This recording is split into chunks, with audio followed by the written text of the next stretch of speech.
আসসালামু আলাইকুম এভরিওয়ান। নিয়ে আসলাম তোমাদের জন্য বোনের মৃত্যু গল্পের 6 নাম্বার পর্ব। তো চলো বেশি কথা না বলে গল্প শুরু করা যাক। সকালে রেডি হয়ে টেবিলে বসলাম। আম্মুও দেখি পুলিশের পোশাক পরে টেবিলে বসলো। আমি বললাম, আম্মু তুমি এখানে, তাহলে নাস্তা দিবে কে? প্রতিদিন খাবার তৈরি করে আমার আম্মু, এজন্যই বললাম। মাহি বলল, ভাইয়া আজকে থেকে সবকিছু আমি নিজে করব। আসলে আম্মুকে আমি অনেক কষ্ট দিয়েছি, আর না, এখন আম্মু শুধু বসে বসে খাবে। বাবা বলল, মেয়েটা আমার সত্যি বড় হয়ে গেল বুঝি। আমি বললাম, বাবা, তাই তো দেখছি। আম্মু বলল, আজকে কোথাও যাবি নাকি বাবা? আমি বললাম, এই তো আম্মু, একটু কলেজে যাব, অনেকদিন যাওয়া হয় না। আম্মু বলল, আচ্ছা তাহলে তোরে আমি নামিয়ে দিয়ে আসবো কেমন? আমি বললাম, না আম্মু, আমি একাই যেতে পারবো, তোমার সাথে আমার একটা কথা ছিল। আম্মু বলল, বাবা বলে ফেল। আমি বললাম, যত তাড়াতাড়ি সম্ভব আমাকে পুলিশে ঢুকিয়ে দাও, আর আমি তোমাকে চাকরি করতে দিব না। বাবা বলল, সত্যি করে বলতো তোর কি হয়েছে?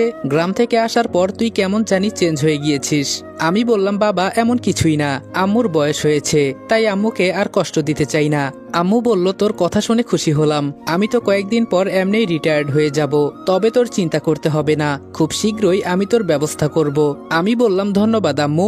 কথা বলতে বলতে নাস্তা শেষ করলাম। বাসা থেকে বাহির হয়ে কলেজের উদ্দেশ্যে রওনা দিলাম। অনেকটা পথ চলে এসেছি, হঠাৎ ফাহিমের বোনকে দেখতে পারলাম। সে আমার বিপরীত দিকে যাচ্ছে। ফাহিমের পরিবারের কাউকে দেখার ইচ্ছা হয় না এখন আমার। কেমন জানি একটা ঘৃণা জন্মে গেছে আমার ভেতরে, তবে ওর জন্য হিসাবটা তুলে রেখেছি। একদিন আমি আমার বোনকে ধর্ষণ করার হিসাব নিজের হাতে নিব। ফাহিমের বোনকে দেখেও না দেখার ভান করে চলে যাচ্ছি। ওই যে কথায় বলে না, যেখানে বাঘের ভয় সেখানেই সন্ধ্যা হয়, ঠিক তাই হয়েছে। হঠাৎ পেছন থেকে শুনলাম, আরে ভাইয়া দাঁড়ান। আমি বললাম, আরে ছোট বোন যে, ভালো আছো নাকি? ওর সাথে কয়েকটা মেয়ে আছে, মনে হয় ওর বান্ধবী। ফাহিমের বোন বলল, ভাইয়া আপনি আমাকে না দেখার ভান করে চলে যাচ্ছিলেন কেন? আমি বললাম, কই, আমি তো তোমাকে দেখতেই পাই নাই, আর দেখলে কি দাঁড়াতাম না? ফাহিমের বোন বলল, থাক থাক, আর মিথ্যা বলতে হবে না, এখন তো আমরা পর হয়ে গেছি।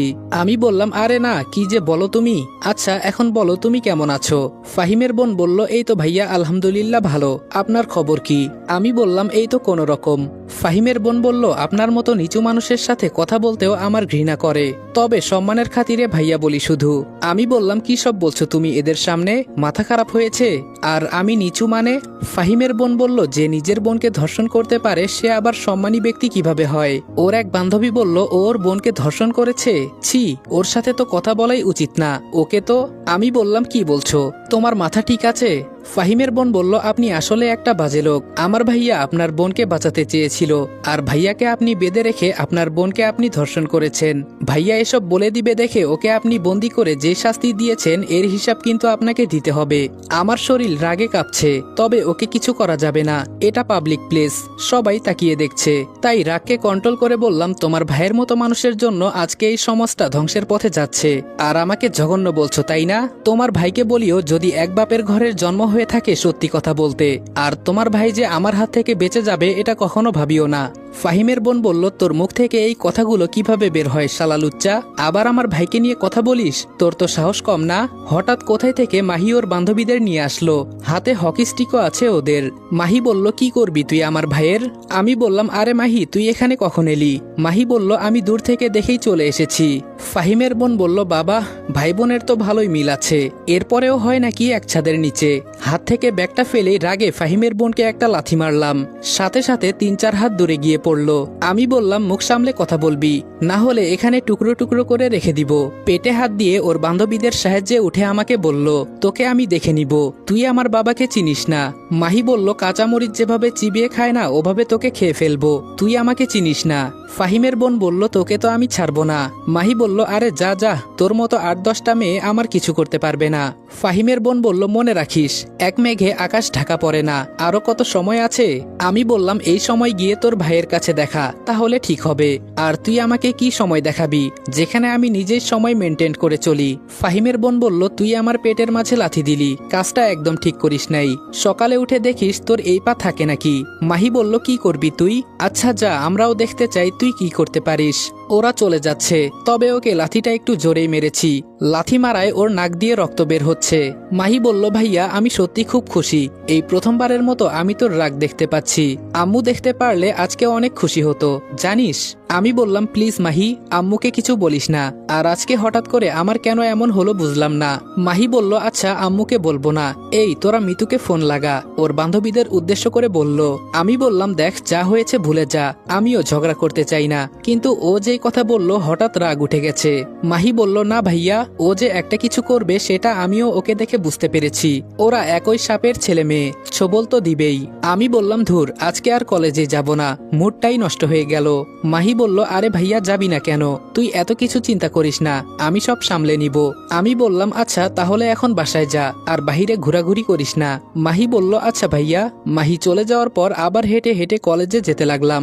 আর চিন্তা করছি মাহিকে খারাপ পথে আর যেতে দেওয়া যাবে না, খুব শীঘ্রই ওর বিয়ের ব্যবস্থা করতে হবে। কলেজে যাওয়ার পর সবাই আমার দিকে কেমন জানি অদ্ভুত দৃষ্টিতে তাকিয়ে আছে। কোনো রকম একটা ক্লাস শেষ করলাম, কিন্তু সবাইকে বের করে দিয়ে ম্যাম আমার কাছে আসলো। উনি আমাকে খুব ভালো করেই জানে এবং খুব আদর করে। তিনি আমার আম্মুর সাথে একটু পরিচিত। ম্যাম বলল, রনি এতদিন কোথায় ছিলে তুমি? কলেজে আসো নাই যে এতদিন? আমি বললাম, একটু পারিবারিক সমস্যায় ছিলাম ম্যাম। ম্যাম বলল, অনেকেই এই কলেজে তোমার নামে কলঙ্ক ছড়িয়ে দিয়েছে, কিন্তু আমি এগুলো বিশ্বাস করি না। আমি জানি তুমি কতটা ভালো মানুষ। এখন আমার কাছে সত্যি বিষয়টা বলো। আমি বললাম, এটা খুব লজ্জাজনক বিষয় ম্যাম, মনে হলে মরে যেতে ইচ্ছা করে। ম্যাম বলল, কি হয়েছে বলো তো? আমি বললাম, আসলে ম্যাম। এরপরে ম্যামকে সব বললাম ফাহিমের বিষয়ে।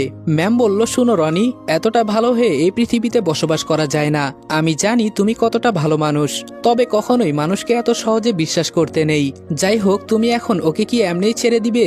আমি বললাম, আপনি জানেন তো আমার আম্মু কতটা রাগী। ম্যাম বলল, বুঝে গেছি, আর বলতে হবে না, একদিন সময় করে আমার বাড়িতে এসো। আমি বললাম, জি ম্যাম অবশ্যই, আর আপনিও একদিন আমাদের বাড়িতে যাবেন। ম্যাম বলল, যাব যাব, যখন তোমার বিয়ে হবে তখন যাব। আমি বললাম, আরে ম্যাম কি যে বলেন না আপনি। ম্যাম বললেন, এখন বাড়িতে চলে যাও, না হলে অনেকেই তোমাকে উল্টাপাল্টা কথা বলে খেপাবে। আমি বললাম, এসব কথা কলেজে কে ছড়িয়ে দিল ম্যাম? ম্যাম বলল, কে আর? ফাহিমের বোন, ওকে আমি খুব ভালো মনে করতাম। আমি বললাম, ওর আর কি দোষ? ফাহিম ওকে উল্টাপাল্টা বুঝিয়ে দিয়েছে, আর আজকে ওর পেটের মাঝে রাগে একটা লাথি মেরে দিয়েছি। ম্যাম বলল, কি? আমি বললাম, তো কি করব ম্যাম, আমার বোনের নামে উল্টাপাল্টা বলে, রাগেরও তো একটা সীমা থাকে বলেন। ম্যাম ব্যাগ থেকে একটা চকলেট বের করে দিয়ে বলল, নাও এটা খেয়ে মাথা ঠান্ডা করো। আমি বললাম, আমি কি এখনো বাচ্চা? আমি বললাম, ম্যাম আমি কি এখনো বাচ্চা যে এসব খাবো? ম্যাম বলল, তুমি এখনো আমার কাছে বাচ্চা, বুঝলা? আমি ম্যামের হাত থেকে চকলেটটা নিয়ে ম্যামকে বললাম, ম্যাম আমি কি আপনার কপালে একটা চুমু দিতে পারি? ম্যাম একটা হাসি দিয়ে কপালটা বাড়িয়ে দিল। আমি একটা চুমু দিয়ে বললাম, ম্যাম আপনি সত্যি অনেক ভালো। ম্যাম বললেন, তোমার মার সাথে আমার একটা ভালো সম্পর্ক আছে, উনি সব সময় আমি বিপদে পড়লে আমাকে সাহায্য করে। আচ্ছা আমি যাই, অন্য ক্লাসের সময় হয়ে যাচ্ছে। আমি বললাম, আমার জন্য দোয়া করবেন ম্যাম। ম্যাম বলল, অবশ্যই বাবা, তোমাকে বলতে হবে না। ম্যাম চলে যাওয়ার পর আমিও বাসায় চলে গেলাম। সত্যি উনি আমাকে খুব ভালোবাসে, তবে কলেজে শুধু ওনার সাথে আমার একটু ভালো সম্পর্ক। শুনেছি ওনার নাকি একটা ছেলে আর একটা মেয়ে আছে। একদিন যাব সময় করে। বিকালে আম্মু বাসায় আসলো। টেবিলে বসে আম্মুকে বললাম, আম্মু আমার কিছু টাকার দরকার ছিল। এটা বলতেই মা বাবা মাহি সবাই আমার দিকে বড় বড় চোখ করে তাকিয়ে আছে। আমি বললাম, আমি কি কোনো ভুল করে ফেলেছি? সবাই আমার দিকে এভাবে কেন তাকিয়ে আছো? আম্মু বলল, যে ছেলেকে আমি নিজে টাকা দিলেও নিতে চায় না, বলে আমার কাছে টাকা আছে, আজকে নাকি তার আবার টাকার দরকার। আমি বললাম, তোমরা আমাকে নিয়ে মজা করো, যাও টাকা লাগবে না। মাহি বলল, আজকে হঠাৎ তোর কি হয়েছে? আমি বললাম, তুই তো জানিস আমার ফোনটা হারিয়ে গেছে, আর কিছু জরুরি প্রয়োজন আছে, তাই আমার কিছু টাকার দরকার। আম্মু একটা চেক লিখে আমার হাতে দিয়ে বলল, নে বাবা, তোর যত টাকা দরকার খরচ কর। আমি বললাম, অনেক অনেক ধন্যবাদ আম্মু। রাতেই রেডি হয়ে বাজারে চলে গেলাম। প্রথমেই একটা ফোন নিলাম, 2টা চাইনিজ কুড়াল আর একটা পিস্তল। এগুলো এখন আমার লাগবে, কারণ শত্রু তো আর আমার অভাব নেই। সকাল বাজে তখন হয়তো 10টার মতো। বসে বসে টিভি দেখছি, হঠাৎ আননোন নাম্বার থেকে কল এলো। ফোনটা রিসিভ করে বললাম, কে বলছেন? ওপাশ থেকে বলল, কি রে রনি, কেমন যাচ্ছে তোর দিনকাল প্রিয় বন্ধু? আমি বললাম, আরে বেঈমান বন্ধু ফাহিম যে, এই তো অনেকটা ভালোই, তুই যেমন রেখেছিস। ফাহিম বলল, তোর সাথে আবার দেখা হবে, এটা আমি ভাবতেও পারি নাই। আমি বললাম, কিন্তু তোর মতো পশুর সাথে আমার যে দেখা করার ইচ্ছে নেই। ফাহিম বলল, ইচ্ছা নাই তো কি হয়েছে, তুই তো না এসে পারবি না এখানে। আমি বললাম কুকুর কি আবার নতুন শিকার করেছে নাকি, আবার মনে হচ্ছে ঘুম থেকে জেগে উঠেছে। ফাহিম বলল বলতে পারিস সেরকম কিছু, তবে আজকে যে তোর জন্য বড় একটা তুফান হবে এটা তুই নিশ্চিত থাক। আমি বললাম তোর কথা শোনার মতো আমার কাছে সময় নাই, কি জন্য ফোন করেছিস তাই বল। ফাহিম বলল আরে আরে এত অস্থির হলে হবে, সেই তোর বোনকে খেয়ে মনে হচ্ছিল যেন তোদের কাছে বন্দী হয়ে গেছি, আজকে আবার নতুন করে সবকিছু সাজিয়ে নিব। আমি বললাম তোরে যদি হাতের কাছে পেতাম তাহলে সত্যি সত্যি খুন করতাম। ফাহিম বলল সেই রাগ তো তোর নেই, তোর সামনে যদি তোর মাকেও। আমি সাথে সাথে বললাম কুত্তার বাচ্চা আর একটা কথা বললে তোর শরীর থেকে মাথা কেটে আলাদা করে দিব। ফাহিম বলল তোর কথা শুনে খুব হাসি পেল, এগুলো শুধু তোর মুখেই ভালো মানায়, তবে বাস্তবে সেটা আমি করিয়ে দেখাবো। একটা ঠিকানা মেসেজ করছি, যত দ্রুত সম্ভব চলে আয়। আমি বললাম তোর কথা শোনার মতো আমার কাছে সময় নাই, তুই আমার সামনে পড়বি না কোনোদিন, না হলে সত্যি সত্যি তোকে মেরে ফেলবো। ওপাশ থেকে কেউ বলল ভাইয়া ফোনটা আমার কাছে দে তো, মনে হয় ফাহিমের বোনও আছে ওর সামনে। ফাহিমের বোন বলল কি রে, আমাকে লাথি দিয়ে তুই বেঁচে যাবি ভাবলি কি করে, সময় থাকতে চলে আয়। আমি বললাম ভাই বোন তো দেখি একই, ওই যে বলে না কুকুরের বাচ্চা তো কুকুরই হয়, তোদের অবস্থা সেই রকম। ফাহিমের বোন বলল আজকাল তুই অনেক কথা শিখে ফেলেছিস, যদি তোর বোন আর চাচাতো বোনকে বাঁচাতে চাস তাহলে তাড়াতাড়ি আমাদের দেওয়া ঠিকানায় চলে আয়। বসা থেকে লাফ দিয়ে দাঁড়িয়ে গেলাম। আমি বললাম অনেক বড় ভুল করেছিস তোরা ওদের আটকিয়ে। ফাহিমের বোন বলল তোর বকবক শোনার ইচ্ছা নেই আমার, তাড়াতাড়ি চলে আয়, না হলে ভাইয়া কিন্তু শার্ট খুলে রেডি আছে। সাথে সাথে ফোনটা কেটে দিলাম, আমার পুরো শরীর জ্বলছে, সেই দিনের মতো ভুল আর করা যাবে না। বিছানার নিচ থেকে শুধু একটা চাইনিজ কুড়াল নিলাম, ফাহিমের দেওয়া ঠিকানায় 10 মিনিটের মধ্যেই চলে গেলাম। ভেতরে ঢুকতেই ফাহিমের বোন লাঠি দিয়ে পায়ে একটা আঘাত করলো। ফাহিমের বোন বলল আজকে তুই এই পা নিয়ে আর বাড়ি পর্যন্ত যেতে পারবি না। আমি বললাম সেটা তো সময় বলে দিবে, এখন বল ওরা কোথায়। ফাহিমের বোন বলল এত পাগল হলি কেন, ভাইয়া তোর জন্য অপেক্ষা করছে, যা ভেতরে গিয়ে দেখ, আর আমি তোর হিসাব পরে করব। আমি তাড়াতাড়ি ভেতরে গেলাম, দেখি আমার বোনকে চেয়ারে বেঁধে রেখেছে আর মিতুকে বিছানায় বেঁধে রেখেছে। ফাহিম বলল এত তাড়াতাড়ি চলে আসবি আমি ভাবতেও পারি নাই, যাক তুই বহুত চালু আসত। আমি বললাম এদের ছেড়ে দে যদি তোর ভালো চাস। ফাহিম বলল চিন্তা করিস না, আজকে তোর হাত পা আর বেঁধে রাখবো না, যদি তুই আমার সাথে পার্টিতে অংশগ্রহণ করতে চাস আমি না করব না, সুবর্ণ একটা সুযোগ তোর জন্য। আমি বললাম ওকে ছেড়ে দে ফাহিম, আমি নতুন করে তোর সাথে ঝগড়া করতে চাই না। ফাহিম বলল তোর বোনকেই যেখানে ছাড়ি নাই ওকে ছাড়বো সেটার তো প্রশ্নই আসে না, ওর নাকি খুব তেজ, আজকে সব মিটিয়ে দিব। আমি বললাম আম্মুর দেওয়া শাস্তি দেখি খুব সহজেই ভুলে গেলি। ফাহিম বলল এখন উনি আমার কিছুই করতে পারবে না, সব নিয়ে এখন মাঠে নেমেছি, এখন শুধু আমি খেলা খেলবো, তোরা দুই ভাই বোন তাকিয়ে তাকিয়ে দেখ। ফাহিম শার্ট খুলতে খুলতে বলল কি রে আমাকে আটকাবি না, মিতু আর মাহির মুখে টেপ দিয়ে আটকানো, তাই ওরা কথা বলতে পারছে না। আমি বললাম শেষবারের মতো তোকে একটা সুযোগ দিলাম, চিন্তা করে দেখ, তোর মতোই হিংস্র প্রাণী কিন্তু আমিও হয়ে যেতে পারি হঠাৎ করে। ফাহিম বলল তোর কথা শোনার ইচ্ছা নাই আমার, তবে তোর কথা শুনে ভালোই মজা পেলাম, আমার মতো হিংস্র প্রাণী হতে গেলে দম লাগে, যেটা তোর নেই। আমি বললাম শেষ একটা কথা রাখ, আমি একটু তোর সাথে আলাদা করে কথা বলতে চাই, ওই রুমে চল। ফাহিম বলল ভাগ নিতে চাস বুঝি, ওদের সামনে এই কথা বলতে লজ্জা হচ্ছে, তুই তো আমার আগের বোকা বন্ধু, আচ্ছা চল, তোর কথা ফেলা যাবে না। ফাহিমকে নিয়ে অন্য রুমে গেলাম। আমি বললাম তোর বোন কই, ওকে তো দেখতে পারতেছি না। ফাহিম বলল কেন রে, তোর তো নজর ভালো লাগছে না, বাঁচতে চাইলে আর এই কথা বলবি না। আমি বললাম তোর বোন বোন হয় আর আমার বোন তাহলে আমার কি হয়, বলে একটা সিগারেট ধরিয়ে টান দিলাম। ফাহিম আমাকে সিগারেট খেতে দেখে অবাক হয়ে তাকিয়ে আছে। ফাহিমের মুখে ধোঁয়া ছাড়তে ছাড়তে বললাম কি দেখিস অমন করে। ফাহিম বলল তোর তো সাহস কম না, আমার মুখে ধোঁয়া ছাড়িস। পেছন থেকে কুড়ালটা নিয়ে ফাহিমের হাতে বসালাম, চাইনিজ কুড়াল কতটা ধারালো তা তো আপনারা জানেন। সাথে সাথেই হাতটা শরীর থেকে আলাদা হয়ে নিচে পড়ে গেল। ফাহিমের চিৎকারে পুরো রুম কেঁপে উঠল। আমি বললাম সাহসের কি দেখলি, এই বলে অন্য হাতেও বসিয়ে দিলাম। এখন আর ফাহিম কোনো কথা বলছে না, ও মৃত্যু যন্ত্রণায় ছটফট করতে লাগলো। আমি বললাম যখন একটা মেয়েকে ধর্ষণ করিস তখন তার অবস্থা কেমন হয় জানিস, তোর মতোই ছটফট করে বাঁচার জন্য। একটা মেয়ে পুরুষের শক্তির কাছে হার মেনে পঙ্গুর মতো হয়ে যায়, ঠিক তোর মতোই। আম্মু তোকে যে সাজা দিয়েছে তাতে তুই বেঁচে গেছিস, কিন্তু যে অবস্থা আমি আজকে তোর করলাম না, একজন কাপুরুষ পঙ্গু মানুষের মতো বেঁচে থাকবি। ফাহিম বলল তোরে তো আমি কুড়ালটা মুখের কাছে নিয়ে বললাম, যদি বেশি কিছু বলিস এই মুখটাও থাকবে না। আর তোর এই অবস্থা কে করলো? যদি বাহিরে কাউকে বলিস আর বাঁচতে পারবি না, একদম জায়গায় মেরে দিব। পরে থাকা একটা কাগজ দিয়ে ওর দুইটা হাত নিয়ে ওর শরীরে পেঁচিয়ে দিলাম, আর সাদা কাগজে সুন্দর করে লিখলাম 24-13 ধর্ষণের একটু শাস্তি দিলাম। আমি বললাম, সাবধান, মুখ কখনো খুলবি না, মনে থাকবে। আমি আবার আগের রুমে চলে গেলাম। মাহির হাত পায়ের বাঁধনগুলো খুলতে খুলতে বললাম, মাহি ওখানে। এইটুকু বলেই হুদাই অজ্ঞান হবার ভাব ধরলাম, যাতে ওরা আমাকে সন্দেহ করতে না পারে। মাহি বলল, ভাইয়া তোর কি হয়েছে? ভাইয়া কথা বল, আমি শুয়ে শুয়ে সব শুনছি। মাহি গিয়ে মিতুকে মুক্ত করে দিল। মাহি বলল, দেখ না মিতু, ভাইয়ার কি হয়েছে? ওর রুম থেকে এসেই অজ্ঞান হয়ে পড়ে গেল। মিতু বলল, কিন্তু ফাহিমকে তো আর দেখতে পারতেছি না, ওই রুমে চল তো। একটু পর মিতু এসে বলল, তাড়াতাড়ি এখান থেকে চল, না হলে আমরা বিপদে পড়ে যাব। মাহি বলল, কিন্তু ওর হাত এভাবে কে কাটলো? মিতু বলল, এসব কথা পরে হবে, আগে তোর ভাইকে ধরে গাড়িতে তোল, তাড়াতাড়ি এখান থেকে বের হতে হবে। আমাকে ধরে ওরা গাড়িতে তুলল। মাহি বলল, দেখ ভাইয়ার কিছু হবে না তো? আবার আমার কেমন জানি ভয় লাগছে। মিতু বলল, এত কিছু হবে না, মাত্র অজ্ঞান হয়েছে কিছু সময় ধরে, এখন আমরা আর বিপদে পড়ব না, না হলে তোর মা প্রশ্ন করতে করতে শেষ করে দিত।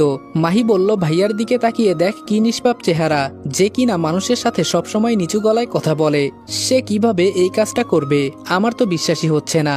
মিতু বলল, আমারও একই কথা, তাহলে কি ওর বোন ওকে?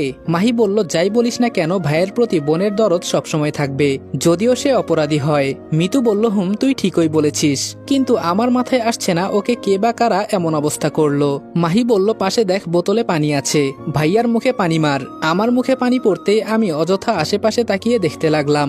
আমি বললাম, আমি এখন কোথায়? মিতু বলল, চিন্তা করা লাগবে না, আমরা তোকে নিয়ে আসছি। আমি একটু ভয়ের ভাব ধরলাম। মাহি বলল, আচ্ছা ভাইয়া বলতো, তুই যাওয়ার পর ফাহিমের কি হয়েছিল? আমি বললাম, আমি যখন ওর কাছে যাই তখন ফাহিমের বোন আমাকে ডেকে ভেতরে নিয়ে যায় আর আমাকে লাঠি দিয়ে আঘাত করতে থাকে।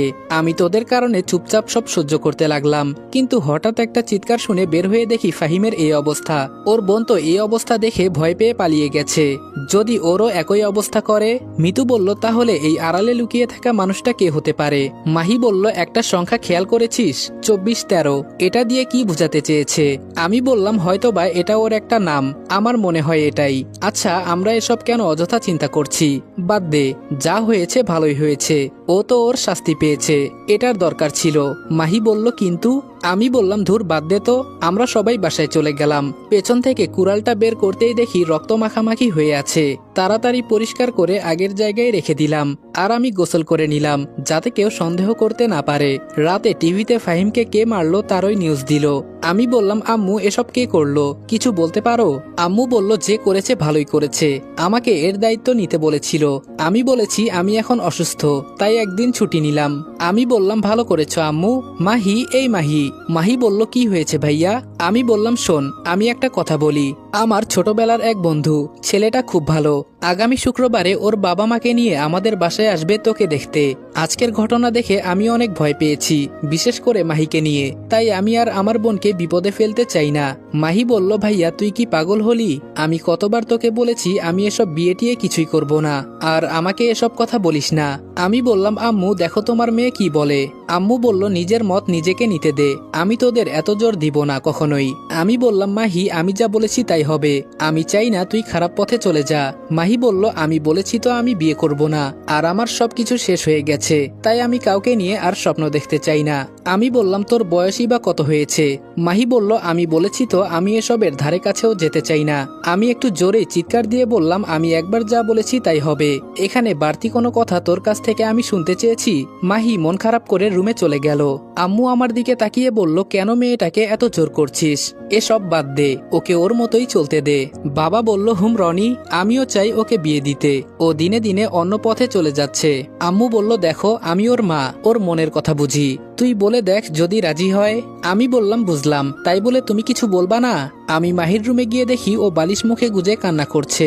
সত্যি ওকে আমি কোনোদিন বকা দেই নাই। আচ্ছা আজকে আমার কি হয়েছে হঠাৎ করে? আমি মাহির হাতটা ধরতেই মাহি বলল, তুই আমাকে ছুবি না, যা তুই এখান থেকে।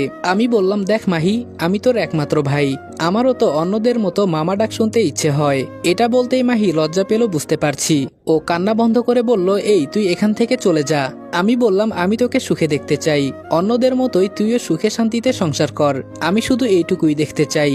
আমি কি এই স্বপ্নটাও দেখতে পারি না বল? মাহি কান্না করতে করতে বলল, ভাইয়া সুখের স্বপ্ন তো আমিও দেখি, কিন্তু আমার যে সবকিছু শেষ হয়ে গেছে। আমি বললাম, এসব ভুলে যা, আর ছেলে খুব ভালো, আমি সব বুঝিয়ে নিব। এটা আমি তোর মাথা ছুঁয়ে বলছি, সারা জীবন এই বিষয় নিয়ে তোর সাথে ও কোনো কথাই বলবে না। আমাকে তুই বিশ্বাস করতে পারিস। মাহি বলল, সত্যি তো? আমি বললাম, 3 সত্যি, তুই শুধু একটু রাজি হয়ে যা। মাহি বলল, আচ্ছা যা আসতে বল, আগে দেখি। আমি বললাম, এই তো আমার লক্ষ্মী বোন। মাহি বলল, কিন্তু ছেলে যদি আমার পছন্দ না হয়? আমি বললাম, 100তে 100 তোর পছন্দ হবে, তুই চিন্তা করিস না। এখন বাহিরে চল, মা বাবা তোর জন্য অপেক্ষা করছে। মাহি বলল, আমি পারবো না, তুই গিয়ে তাদের বল। আমি বললাম, আচ্ছা। বাহিরে গিয়ে দেখি আম্মুর মুখে কেমন জানি একটা টেনশনের ছাপ দেখা যাচ্ছে। আমি বললাম, কি হয়েছে আম্মু? আম্মু বলল, তেমন কিছু না। আমি বললাম, আচ্ছা শোনো, মাহি বিয়ে করতে রাজি আছে। আম্মু বলল, সত্যি? আমি বললাম, তাহলে আমি কি আর তোমাকে মিথ্যে বলছি? আম্মু বলল, যাক, তাহলে একটা টেনশন দূর হলো। মেয়েটাকে কিছু বলতেও পারি না। আমি বললাম, তা বলবে কেন, আদরের মেয়ে তোমার। বাবা বলল, আচ্ছা আমি যাই, আমার একটু কাজ আছে। এই বলে বাবা চলে গেল। আম্মু বলল, রনি শোন। আমি বললাম, বলো। আম্মু বলল, আগামীকাল থেকে তোর জয়েন। আমি বললাম, এত তাড়াতাড়ি কিভাবে কি করলা? আম্মু বলল, কি মনে হয় তোর আম্মুকে? পুলিশ হলে কি হবে, সব রকম পাওয়ার আছে আমার কাছে। আমি বললাম, দেখে তো এমন মনে হয় না। আম্মু বলল, মজা করিস আমার সাথে? আমি বললাম, কই মজা করলাম আম্মু, আচ্ছা বাদ দাও, এখন ঘুমাতে হবে, গুড নাইট। আম্মু বলল, যা, আর সকাল থেকেই তোর জয়েন। আমি বললাম, আম্মু আমি বলি কি, মাহিকে ছেলে দেখে যাওয়ার পর জয়েন করলে হয় না? আম্মু বলল, আচ্ছা যা, সমস্যা নেই। আর আমি কালকে এমনিই ছুটি নিয়েছি। দেখতে দেখতে শুক্রবার এসে গেল। মাহিকে দেখে পছন্দ করে গেছে, সামনে মাসে ওর বিয়ে। যাক, একটা টেনশন তো মুক্ত হলো। রাতে রুমে বসে আছি, হঠাৎ মাহি এসে বলল, ভাইয়া। আমি বললাম, বল। মাহি বলল, কি করিস? আমি বললাম, এই তো বসে আছি, কিছু বলবি? মাহি বলল, না মানে ওর। আমি বললাম, আর বলতে হবে না, নাম্বার লাগবে তাই তো, বস আমার পাশে। মাহি আমার পাশে বসতে বসতে বলল, তুই বুঝলি কিভাবে নাম্বার লাগবে? আমি বললাম, তোর মুখ দেখে সব বুঝি। আর শোন, জীবনটা তোর, এজন্য ভালো মন্দ সিদ্ধান্ত নেওয়ার ক্ষমতা তোর আছে। এখন সত্যি করে বলতো, তুই এই বিয়েতে রাজি নাকি? আমি তো আবার কোনোভাবে তোর সাথে জোর করছি না। মাহি বলল, ভাইয়া মাইর খাবি এখন, সত্যি ওকে আমার পছন্দ হয়েছে। আর ও আমার ব্যাপারে কিছু জানে? আমি বললাম, ও তোকে বিয়ের পরে গ্রামে নিয়ে যাবে, ওখানে ওর একটা ব্যবসা আছে, তাই এত কিছুর প্রয়োজন মনে করি নাই আমি। যদি সমস্যা হয় পরে আমি দেখে নিব। মাহি বলল, সত্যি তো ভাইয়া? আমি বললাম, বলেছি তো সমস্যা হবে না, আর ও আমার ছোটবেলার বন্ধু, তুই চিন্তা করিস না। আর তোর নাম্বার ওর কাছেই আছে, সময় করে ও নিজেই তোকে কল দিবে, দেখিস। মাহি বলল, আচ্ছা তাহলে আমি যাই, তুই ঘুমা কেমন? আমি বললাম, যা। মাহি চলে গেল। সকালে টেবিলে যেতেই দেখি আম্মু নাস্তা দিচ্ছে। আমি বললাম, কি ব্যাপার আম্মু, মাহি কই? ও তো প্রতিদিন নাস্তা তৈরি করত, কিন্তু আজকে কই? আম্মু বলল, কি জানি বাবা, এখনো ঘুম থেকে উঠে নাই, ওর রুম থেকে রাতে কথা বলার আওয়াজ শোনা গেছে। আমি বললাম, বুঝে গেছি, আর বলতে হবে না, তোমার মেয়ে ওর হবু বরের সাথে কথা বলে সময় পার করছে সারা রাত, এজন্য এখনো ঘুম থেকে উঠতে পারে নাই। আম্মু একটা হাসি দিয়ে বলল, তাহলে ঠিক আছে, সমস্যা নেই। 2 দিন পর আমি রেডি হয়ে আম্মুর গাড়িতে বসলাম। আজকে আমি পুলিশ হিসেবে জয়েন করব। ভেতরে ভেতরে একটু একটু খুশি লাগছে। আম্মু গাড়ি চালাতে চালাতে বলল, তো মিস্টার রনি, আপনার ভেতরে ফিলিংসটা কেমন? আমি বললাম, আম্মু, যেখানে আমি বাহিনীর চাকরি ছেড়ে চলে এসেছি, সেখানে আবার কিসের ফিলিংস? আম্মু বলল, এত কষ্ট করে এই চাকরি আমি তোর জন্য জোগাড় করেছি, যদি উল্টাপাল্টা কাজ করিস না থানায় ঝুলিয়ে রাখবো। আমি বললাম, সে তো পরে দেখা যাবে। আম্মু বলল, এখন গাড়ি থেকে নেমে হেঁটে যা, এই একটু সামনেই থানা। আমি বললাম, কি, আমি হেঁটে যাব কেন? তুমি তাহলে কি করবে? আম্মু বলল, আমি এই থানার ওসি, আমার একটা মান সম্মান আছে না? কনস্টেবলরা দেখলে কি বলবে? ওখানে তুই একজন সাধারণ পুলিশ হয়ে কাজ করবি, সাবধান, ভুলেও আমাকে আম্মু ডাকবি না। আমি বললাম, তাহলে কি ডাকবো? আম্মু বলল, ম্যাম বলে ডাকবি, সবাই যেটা বলে ডাকে। আমি বললাম, বাহ, আম্মু থেকে এখন ম্যাডাম ডাকা লাগবে, সুন্দর তো। আম্মু বলল, এটা তো আর বাড়ি না যে আম্মু বলবি, মনে রাখবি এটা থানা, তাই আমি যা বলেছি তাই ডাকবি। আমি গাড়ি থেকে নামতে নামতে বললাম, তাহলে এখন এটাও বলো, আমি তোমাকে আন্টি বলে ডাকি? আম্মু বলল, ডান্ডা দিয়ে যখন ঠান্ডা করব তখন আর এই কথা মুখে আসবে না, আমি যা বলেছি তাই শোন, মনে থাকে যেন। এই বলে আম্মু চলে গেল। আমি হেঁটে হেঁটে থানায় যেতেই একটা মেয়ে এসে বলল, আপনি কি রনি? আমি বললাম, কিন্তু আপনি আমার নাম কিভাবে জানেন?